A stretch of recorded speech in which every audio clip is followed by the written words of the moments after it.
On the news.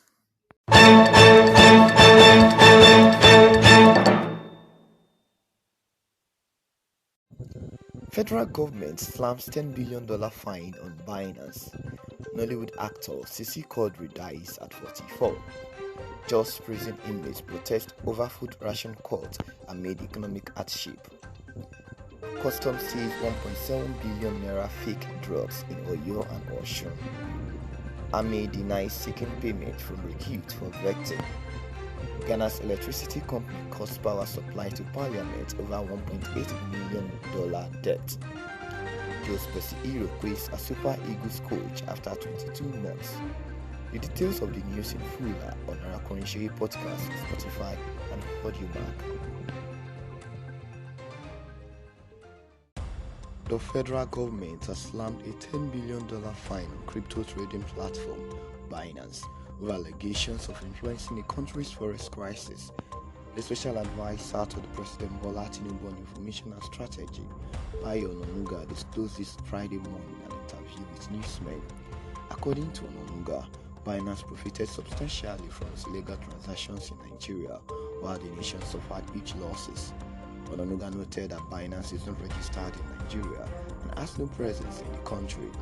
He alleged that people used the platform to arbitrarily fix dollar-naira rates, a practice he said negatively impacted the value of the local currency.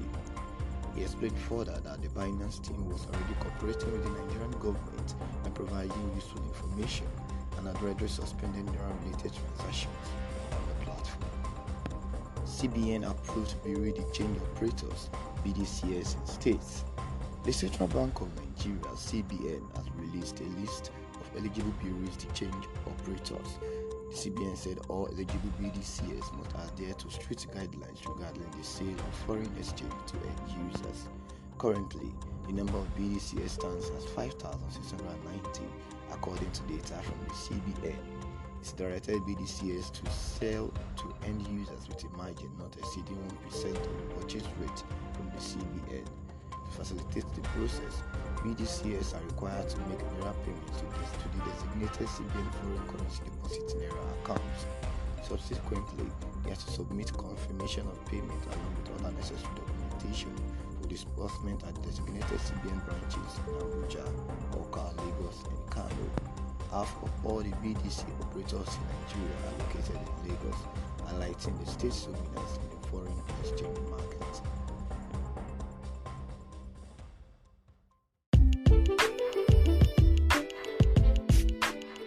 Welcome back to the news on our Akonishe podcast. Kindly follow our podcast on Spotify, Google Podcast, Amazon Music, and Audiomack at Akonishe podcast, and also follow us on all social media accounts: Facebook, Instagram, Twitter, and on YouTube. Thank you.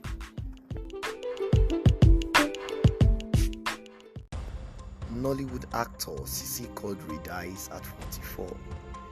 Yoruba Nollywood actor Tolani Quadri Oyebamiji, popularly known as Sisi Quadri, has died.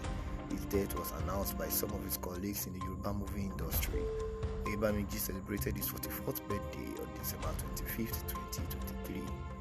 Announcing his death, Nollywood actress Abiola Bayo wrote on her verified Instagram handle, "He will be greatly missed. Sisi Quadri, may his soul rest in perfect peace." Another actor, Tunde Yusu, posted this: Sisi Quadri's picture. "Everything in the world is according to the will of Allah. From Allah we have come, and unto him we shall return. May God bless. Rest your soul, bro." Regina Chuk also commiserated with the late Oyebamiji's family while sharing the story of how he was fighting for his life some days back, adding, "Most people don't know, but yes, I trained under him as a makeup artist on set for years."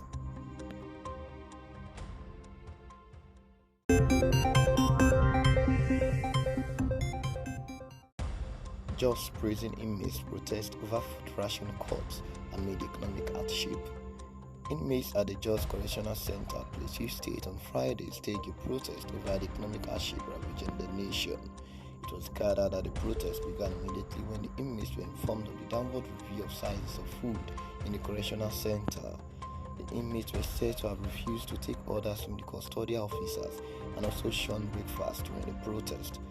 The inmates converged at the center of the prison yard while shouting on top of their voices. They were, however, dispersed by the custodial officers who used tear gas to force them back to their rooms.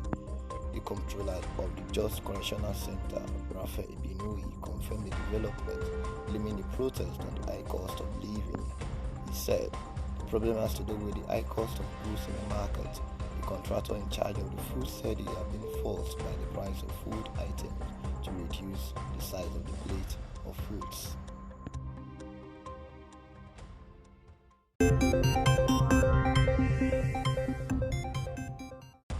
The Nigeria Customs Service Area Controller, or Yoshun Area Command, Dr. Ben Oramalugo, said the command intercepted fake pharmaceuticals comprising augmentin tablets, ampiclos, and amoxicillin capsules concealed in 53 sacks with a duty-paid value of 1,739,000 naira.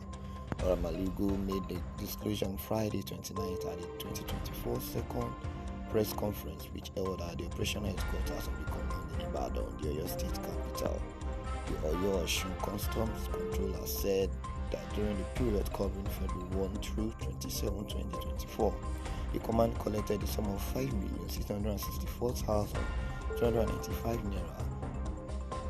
Omar Malugo said when added to the sum of 6.8 million naira already collected for the period of January 2024, the cumulative sum of 12 million had been collected so far for the 2024 fiscal year. Among other seizures made by the Oyo Osun Command included 344, that is 50 kilogram bags of foreign parboiled rice with DPV of 24,218,344, that is 25 liters kegs premium auto spirit PMS with DPV of 5.7 million naira. 4 wraps, 4 kilograms of cannabis sativa with DPV of 126,000 naira, and 1,309 pieces of used tires with DPV of 70 million naira. Other contraband seized by the command, according to Ramalugo, were 34 cartons of 5 bottles of foreign wine, 40 bottles 5 liters, and 21 bottles 1 liter with DPV of 1.7 million naira, respectively. The command also said that it has seized 45 sacks and 8 sacks and bales of used clothing and shoes with DPV of 42,720,000 naira.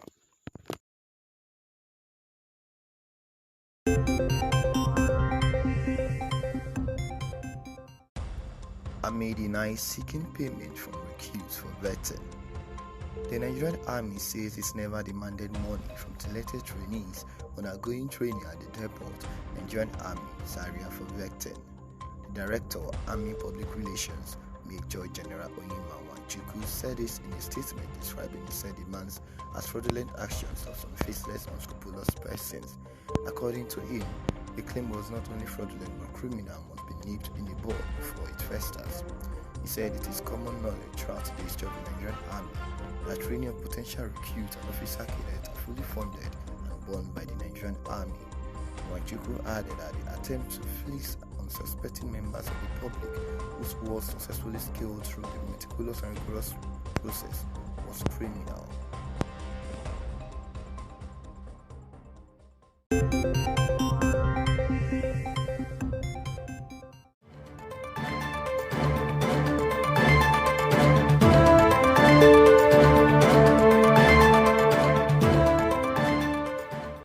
Welcome to Global Update. Ghana's electricity company cuts power supply to Parliament over $1.8 million debt. The Electricity Company of Ghana, ECG, on Thursday disconnected the power supply to the country's parliament over a debt of 23 million Ghana cedi, approximately $1.8 million. The power outage disrupted the parliament's deliberation on the State of the Nation speech delivered by Ghanaian President Nana Akufo-Addo. The blackout occurred when Abena Asare, the outgoing Deputy Minister for Finance, was defending the president's speech. Videos showing the dark scene of the parliament in which some lawmakers were shouting "Domso, Domso," the Ghanaian word for power outage, have appeared on social media.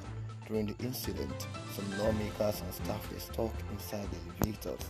ECG had earlier warned that it would disconnect the electricity supply to the parliament over the 23 million Ghana cedi debt. Over the past few weeks, residents have been complaining about the erratic power supply in the Gold Coast country. Later in the day, the power company restored the electricity supply to the parliament after a part of the debt was settled.